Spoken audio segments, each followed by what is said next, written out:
Class 12 unit 1 semester 3 আর অধ্যায়টা হচ্ছে মহাসঞ্চরণ তত্ত্ব। এখানে দেখো পৃথিবী দেখতে পাচ্ছি, এই পৃথিবীর দুটো অংশ দেখতে পাচ্ছি, স্থলভাগ আর হচ্ছে জলভাগ। ওয়েগনার মতে এই সমস্ত জলভাগটাকে বলা হয় প্যান্থালাসা আর সমস্ত স্থলভাগটাকে বলা হয় প্যাঞ্জিয়া। প্যাঞ্জিয়া প্রথম দিকে দক্ষিণ পৃথিবীর যে দক্ষিণ গোলার্ধে দক্ষিণ মেরু আফ্রিকা বলে একটা কেন্দ্র জায়গাতে অবস্থান ছিল। দিয়ে যখন ছিল তখন কার্বনিফেরাস যুগে সেটা ভাঙন শুরু হয়নি, কিন্তু মেসোজোয়িক যুগে সে ভাঙন শুরু হয়ে গেল।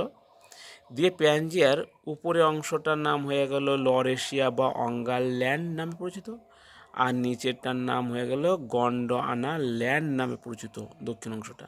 আর মাঝে পূর্ব থেকে পশ্চিমে যে নিরক্ষরেখা বরাবর 33 সমুদ্র তৈরি হলো।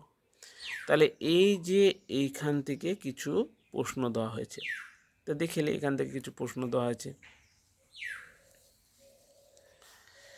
দেখো এখানে দেওয়া আছে পৃথিবীতে প্রথম একটা মাত্র বিশাল মহাদেশ ছিল, যার নাম কি?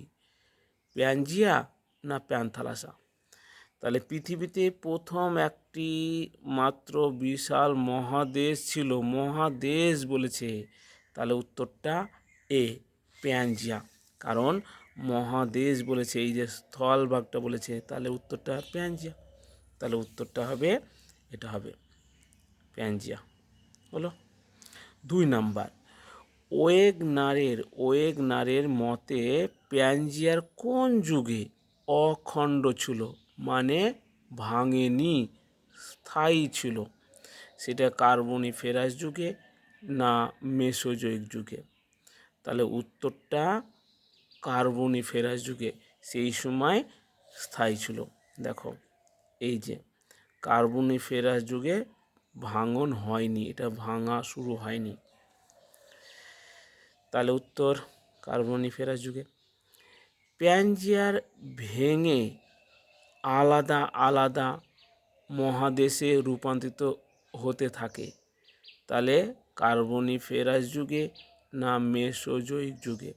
তাহলে উত্তরটা মেসোজোয়িক যুগে।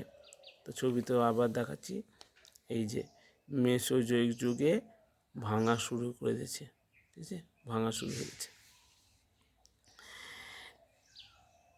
33 সমুদ্রের উত্তর দিকে অবস্থিত প্যাঞ্জিয়ার উত্তর ভাগের ভূখণ্ডটির নাম ছিল লরেশিয়া বা ওর আর এক নাম অঙ্গারল্যান্ড, বি গন্ডোয়ানাল্যান্ড। তাহলে উত্তরটা কি হবে? উত্তরটা হবে লরেশিয়া। দেখো এই যে এখানে ছবি দেওয়া আছে না, লরেশিয়ার উপরের দিকে কী ছিল? এই যে সরি 33 সাগর ছিল, তার উত্তরের দিকে ছিল লরেশিয়া, আর দক্ষিণেরটা তো দেখতে পাচ্ছ গন্ডোয়ানা। তাহলে উত্তরটা এখানে কী হচ্ছে? লরেশিয়া।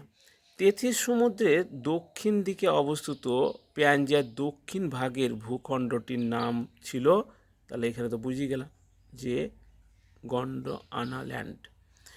ওয়েগনারের মতে সব কটি মহাদেশ একসঙ্গে কোথা থেকে যাত্রা শুরু করলো? তাহলে প্রথম দিকে তো সব স্থলভাগে একসঙ্গে ছিল, তা উত্তর মেরুতে ছিল না দক্ষিণ মেরুতে? তাহলে উত্তরটা দক্ষিণ মেরুতে ছিল। যে আগেই বললাম এখানে যে এই অংশটা পৃথিবীর কি হচ্ছে, দক্ষিণ দিকে আছে, তাহলে এ দেখো দক্ষিণ মেরুতে ছিল, তাহলে উত্তরটা দক্ষিণ মেরু।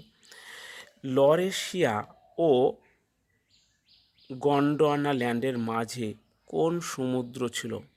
তাহলে লরেশিয়ার গন্ডোয়ানার মাঝে কোন সমুদ্র ছিল? সুমেরু না তেথি সমুদ্র? উত্তরটা তেথি সমুদ্র। কারণ বলেছে গন্ডোয়ানা ল্যান্ড আর লরেশিয়া এর মাঝে বলেছে, তাহলে তেথি সমুদ্র।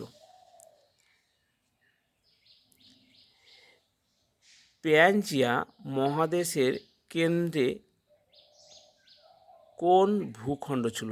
প্যাঞ্জিয়া তো একটা পুরনো প্রাচীন ভূখণ্ড ছিল, তাহলে মাঝখানে কে ছিল? আফ্রিকা না এশিয়া? তাহলে উত্তরটা আফ্রিকা। কারণ আমি বলেছি যে এই প্যাঞ্জিয়ার মাঝে কেন্দ্রে কে ছিল? আফ্রিকা ছিল, কেন্দ্রে আফ্রিকা ছিল।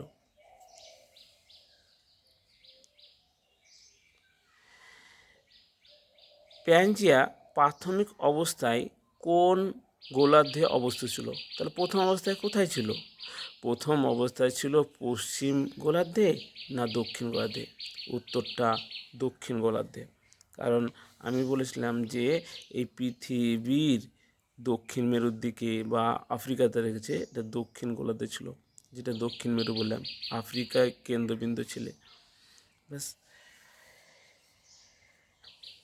প্যানজিয়ার মাঝখানে নিরক্ষীয় অঞ্চল বরাবর যে সমুদ্র ছিল তার নাম কি ছিল? সুমেরু মহাসাগর না তেথিস সাগর বা সমুদ্র? তাহলে উত্তরটা তেথিস সাগর, কারণ এখানে বললাম যে মাঝখানে ছিল তেথিস সাগর। তাহলে এইগুলো হচ্ছে তোমার ধাপে ধাপে প্রশ্নটা করা আছে। এরপর আমি আবার 3টে অপশান দিব, এরপর 4টে অপশান দেবো, যেমন প্রশ্ন হয় তেমন দিতে লাগবো, অনেক দিব একই প্রশ্ন ঘুরে ঘুরে।